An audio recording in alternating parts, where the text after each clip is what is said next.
A promessa: Filho, tu estás sempre comigo e tudo que eu tenho é teu, implica que é natural e normal experimentar abundância, mas a menos que o princípio subjacente a essa promessa seja compreendido, o suprimento se torna mais ou menos acidental e não a manifestação de um princípio espiritual definido. Por causa de uma crença arraigada de que a provisão é algo que nos chega, muitas pessoas devotaram muito tempo a orar por ela, tempo que foi em grande parte desperdiçado, porque a provisão não chega até nós. O suprimento encontra seu caminho a partir de dentro de nós. Suprimento é algo que expressamos. O suprimento é tão espiritual quanto integridade, lealdade, moralidade e honestidade, mas não podemos orar por estas qualidades, porque elas estão incorporadas em nossa consciência, estejamos ou não expressando-as ao máximo de nosso entendimento. Ninguém duvida de que possuímos uma medida plena de integridade, honestidade, lealdade, fidelidade e benevolência.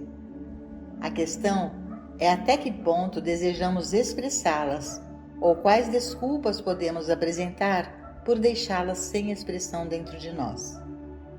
O suprimento é tão espiritual quanto estas qualidades e, portanto, para experimentar o suprimento, ele tem que ser expressado por nós. Não é algo que nos chega, é algo que sai de nós e depois retorna. O pão que lançamos sobre as águas é o único pão que volta para nós. A razão pela qual há tantas pessoas com dedos queimados é porque eles estão tentando pegar o pão que alguém colocou nas águas. A vida não nos permite tirar de outro o que lhe pertence, e, portanto, o único suprimento ao qual temos direito espiritual é o pão que nós mesmos colocamos nas águas da vida. O que sai de nós é o que volta para nós, mas não pode voltar para nós a menos que nós o mandemos adiante primeiro.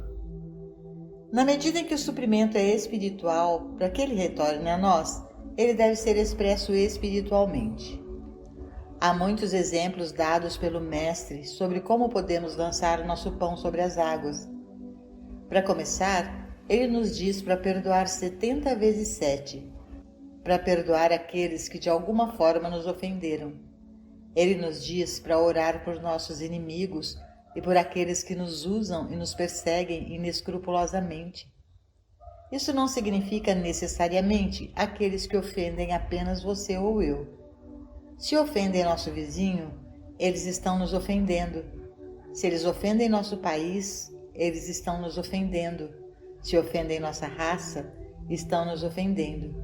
E, em última análise, se ofenderem este mundo de alguma forma, estão nos ofendendo, pois somos todos partes de um todo. Existe apenas um Deus, um Pai de todos nós, e todos somos irmãos e irmãs, e por essa razão, quem ofende um de nós, ofende a todos nós. Assim, então, sob esta lei de Cristo, somos chamados a perdoar aqueles que ofendem, a orar por aqueles que nos perseguem e abusam, e orar por nossos inimigos mais do que por nossos amigos. Porque, se é que amais os que vos amam, que recompensa tendes? Não são os publicanos iguais? Orai pelos que vos maltratam e perseguem-vos, para que sejais filhos do vosso Pai que está em vós. Ser filho de Deus significa ser herdeiro de Deus, herdeiro comum de toda a provisão existente no céu, mas só podemos nos tornar herdeiros das riquezas que Deus tem para dar na medida em que aprendemos a orar por todos os inimigos, nossos tanto quanto os da humanidade, à medida que aprendemos a perdoar aqueles que nos ofendem até 490 vezes. Teríamos que perdoar a 491ª vez se tivéssemos perdoado 490 vezes? Orar por nossos inimigos e perdoá-los são duas maneiras pelas quais podemos lançar nosso pão sobre as águas. Dois caminhos, portanto, nos quais demonstramos nosso suprimento espiritual. Outra maneira de lançar o nosso pão sobre as águas é fazer qualquer provisão para órfãos, os pobres e idosos, a fim de provar que amamos o próximo como a nós mesmos, e não apenas o nosso vizinho que é de nossa própria natureza. ou casa religiosa. Nossos vizinhos são o povo de toda religião, de todas as raças e credos, e, portanto, do nosso dízimo devemos fazer alguma provisão para todos eles. Gratidão como uma evidência de receptividade. Há muitas outras maneiras de lançar nosso pão sobre as águas, mas a maior delas é a gratidão. A gratidão assume muitas formas. Como regra, por exemplo, é um sentimento de gratidão que estimula o envio de cheques para a CARE, para fundações para pesquisa em tuberculose, câncer ou para alguma outra instituição de caridade favorita. Houve um tempo em que a gratidão foi expressa através do ato do dízimo, e foi ensinado que, pelo dízimo, uma pessoa expressava sua gratidão à fonte da qual derivou sua comida e conforto espirituais, e que normalmente significava a sua igreja. Se o dízimo é feito a partir do sentimento de gratidão, é uma bênção para aqueles que dão o dízimo e para aqueles que recebem os frutos do dízimo. Mas quando o dízimo se torna mais ou menos uma barganha, um escambo ou um acordo percentual, descendo ao ponto em que uma pessoa espera que se ela devolver 10% a Deus, ela terá 90% de volta, perderá sua eficácia. Deve-se ter cuidado para não doar o dízimo em troca de uma recompensa, porque se isso for feito, o dízimo se tornará uma proposta comercial e não uma experiência espiritual. Hoje, embora o dízimo ainda seja praticado entre os Mormons, os Quakers e alguns outros grupos, em geral ele desapareceu e não é mais reconhecido como era antes como um meio de expressar gratidão pelo que recebemos da fonte espiritual de nossas vidas.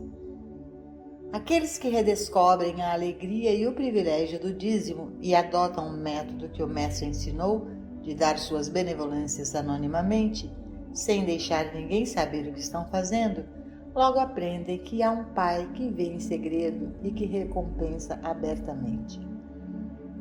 Gratidão não é agradecer a Deus por qualquer coisa que tenhamos ou por qualquer coisa que venha a nós, porque é uma falácia acreditar em um Deus que fornece somente para você ou para mim, ou envia coisas exclusivamente para nós.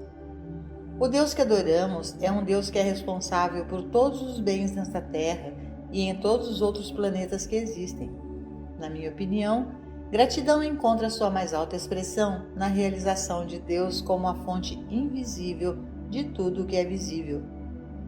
O sol, a chuva, rios, lagos, montanhas, tudo isto existe como expressão de Deus, do seu ser infinito, da sua infinita abundância espalhada pelos filhos e filhas de Deus, não por um ou dois, nem pelos poucos favorecidos, mas para todos.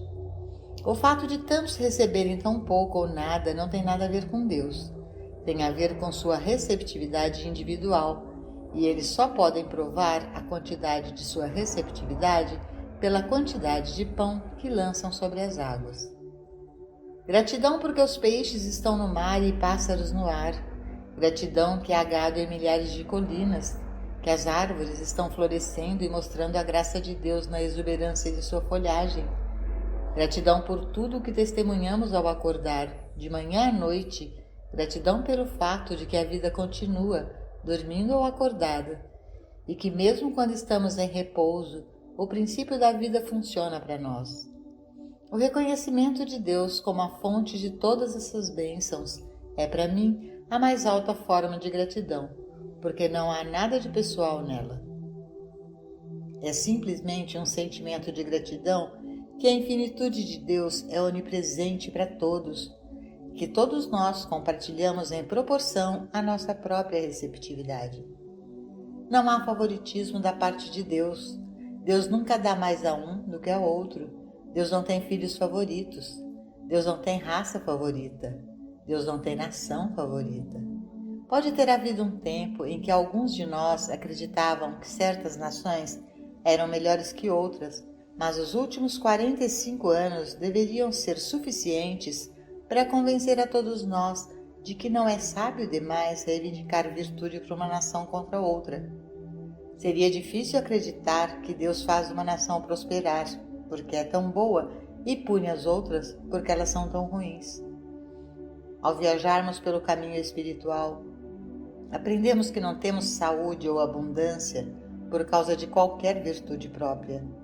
Quando vemos homens e mulheres bons e virtuosos sofrendo de doença ou privação, e por outro lado, patifes a centenas abundantes em saúde e suprimentos, é muito difícil aceitar a doutrina de um Deus de recompensa e punição.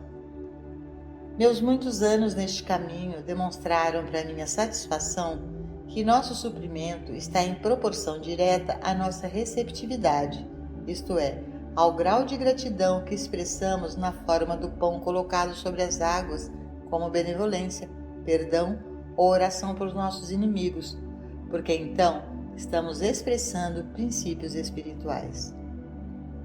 Há pessoas que dão grandes fortunas, algumas, é verdade, sem nenhum motivo oculto, mas muitas dessas não estão dando de acordo com princípios espirituais, porque são influenciadas principalmente por considerações pessoais em suas doações. É o motivo que é importante, não a quantia. É impossível medir o quanto alguém deveria dar para estar do lado certo de Deus, se a medição for feita em termos de coisas materiais. Não é a quantia dada, mas a quantia dada em proporção às posses imediatas de alguém que é a coisa importante. Provavelmente, é por isso que a viúva que deu a única moeda que tinha foi tão abençoada.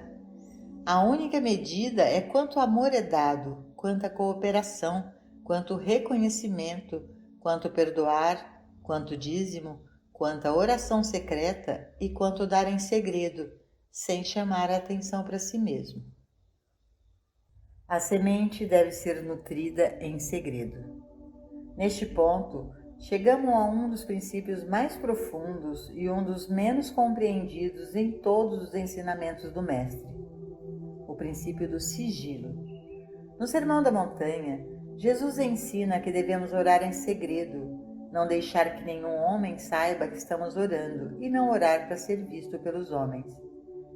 É importante lembrar que o Mestre nos diz que aqueles que oram abertamente recebem alguma medida de benefício aos olhos de seus semelhantes, mas perdem o benefício que provém de Deus. Eles perdem a graça de Deus. Ele nos diz que não devemos fazer a nossa esmola para ser visto dos homens, mas secretamente, não deixando a mão esquerda saber o que a mão direita faz. Então, temos uma escolha a fazer: buscar a aprovação do homem ou a graça de Deus. Há uma razão para isso. Através do ensinamento espiritual, a verdade, que é sinônimo de Deus, de amor, do Cristo, é plantada em nós como uma semente. Se tal ensinamento pudesse ser comunicado em sua plenitude a qualquer momento, instantaneamente nos tiraria de nós mesmos e nos elevaria até o céu. Mas o ensino da verdade é apenas o plantio contínuo de sementes em nossa consciência. Quando é recebida em nossa consciência, não é fruta pronta para comer, desfrutar ou compartilhar com o nosso próximo. É apenas uma semente, e depois que a semente é plantada em nossa consciência, ela deve ser cuidada, nutrida e alimentada. Deve-se permitir que ela se realize, crie raízes, se abra e comece a florescer. É por essa razão que devemos manter essas joias da verdade encerradas dentro de nós, não compartilhá-las com ninguém, independentemente de quão próximo a nós possa ser, porque se o fizermos, embora possamos ter a aprovação daqueles com quem é compartilhada, perderemos a graça de Deus. Um preceito difícil, sim, mas no entanto verdadeiro, porque isso seria dar o que ainda não nos pertence e ainda não é fruto, mas apenas uma semente. Isso não é muito diferente de cuidar de um jardim. Nenhum jardineiro pode plantar sementes em seu jardim e continuar escavando-as e distribuindo-as e 6 meses depois voltar e esperar encontrar uma colheita. Não há nada lá, porque a natureza não teve oportunidade de trabalhar. Os processos secretos que ocorrem nas profundezas da terra não tiveram seu caminho com essa semente. E da mesma forma, uma semente da verdade plantada em sua consciência ou na minha requer tempo para se elaborar antes que ela possa entrar em plena realização. Enquanto está trancada dentro de nós, no escuro, há um processo acontecendo dentro de nós, um processo espiritual invisível, muito semelhante ao período de 9 meses de gestação necessário para o desenvolvimento da criança no ventre de sua mãe. O feto deve permanecer lá por todo o período de tempo. Deve ser alimentado, deve ser permitido cumprir-se e quando chega a hora, pode nascer. Quer seja nossa gratidão a Deus ou uns aos outros, quer sejam nossas benevolências, quer perdoemos nossos inimigos ou oremos por eles, essas são as sementes da verdade que levamos dentro de nós, com as quais vivemos e praticamos, de novo e de novo, até que um dia sai o bebê, e já é um bebê completo. Quando o nosso bebê da verdade está forte, então podemos começar a compartilhar e dar. Isso é o que nossos praticantes e professores estão fazendo. A verdade que se concretizou dentro deles tornou-se uma verdade demonstrada, que eles podem compartilhar, e é o fato de ter se tornado verdade demonstrada que a torna poderosa. Então eles são como o mestre de quem foi dito, porque ele os ensinou como quem tem autoridade e não como os escribas.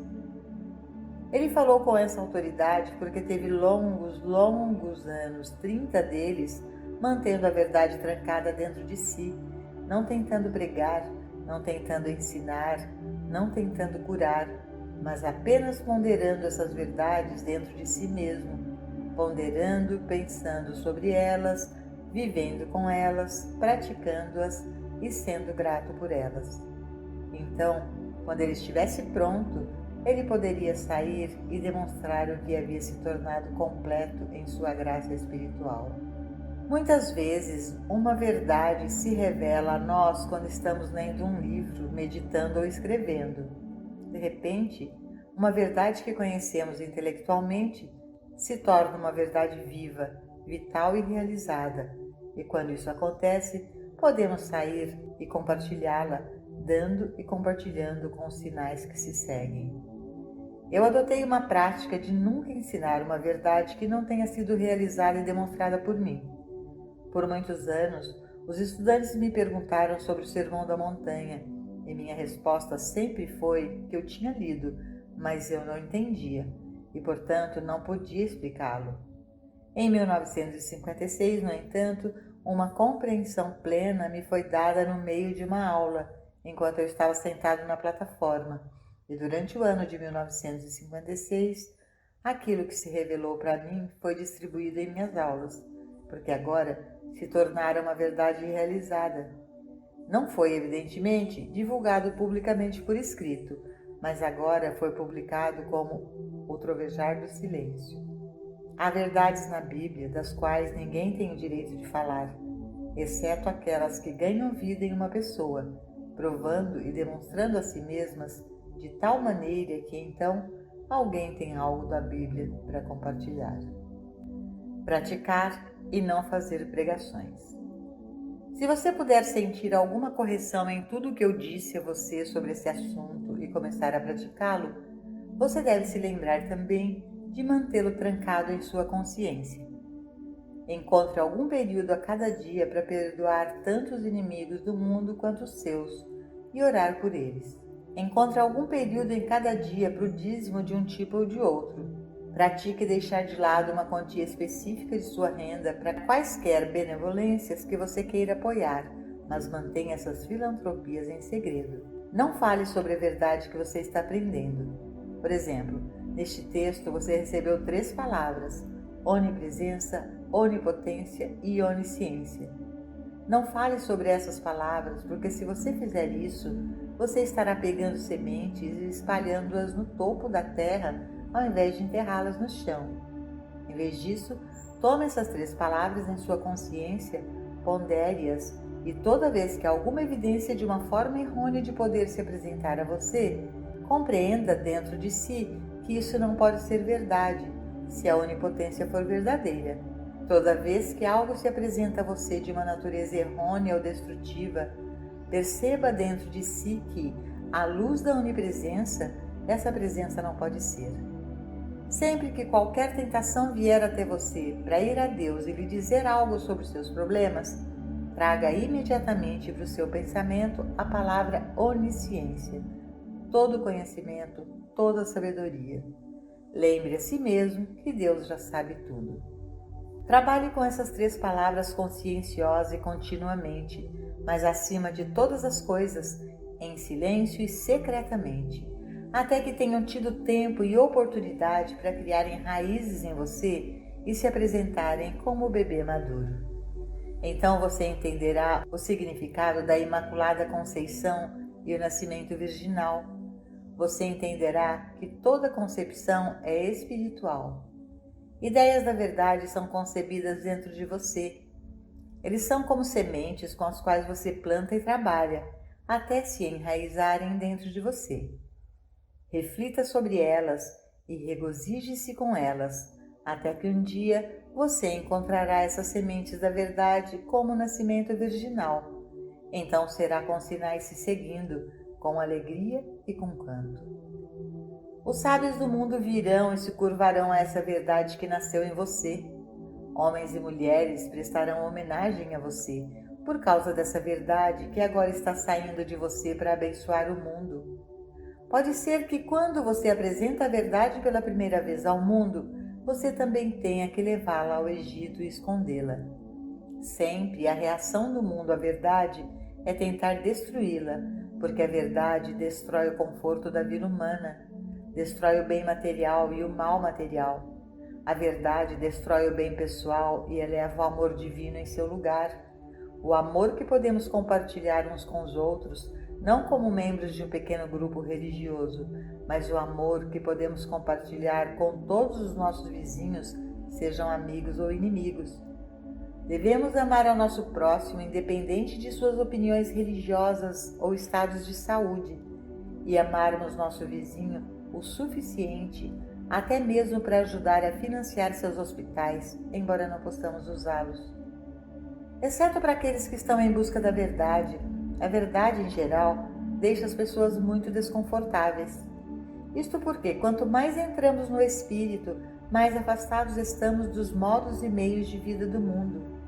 A blasfêmia e as vulgaridades se tornam mais desagradáveis para nós do que eram antes, e sentimos mais desconforto com alguma ofensa insignificante que cometemos do que algumas pessoas sobre ofensas maiores. Assim, quando a verdade é apresentada a quem ainda está satisfeito com esse sentido humano da vida de uma forma concreta, tenha a certeza de que você está ofendendo-o, e ele se voltará e o despedaçará, a menos que você seja sábio o suficiente para saber que nenhum poder foi dado a qualquer experiência do mal. Todo o poder é de Deus e esse poder é o bem. Muitas vezes as pessoas querem compartilhar a verdade que têm com os outros. Elas os veem em aflição e sentem que o que elas têm pode ser tão importante para aqueles que querem ajudar que elas tentam se apressar e falar sobre isso. Mas quando elas são tão tentadas, devem se lembrar desse ensinamento do segredo, lembrando-se que podem até ganhar a simpatia de um vizinho, mas perderão a graça divina. Mantenha a verdade dentro de você até que ela se concretize. Dê os frutos da verdade, mas não dê a verdade que você conhece. Dê os frutos na forma de perdão, orações, dízimo. Todas essas coisas podem ser feitas, mas mantenha o segredo dentro de você, até que você saiba que está tão claramente estabelecido em você que você pode compartilhá-lo livremente e liberalmente, sem medo de perdê-lo. Pratique esses princípios, tranque-os dentro de você, pondere-os, medite sobre eles até que eles produzam frutos segundo a sua própria espécie, e então você será realmente grato por esta lição e colherá uma rica colheita. Trazei todos os dízimos à casa do tesouro, para que haja mantimento na minha casa, e depois fazei prova de mim nisto, diz o Senhor dos Exércitos, se eu não vos abrir as janelas do céu e não derramar sobre vós uma bênção tal, até que não haja lugar suficiente para a recolherdes. Malaquias 3:10.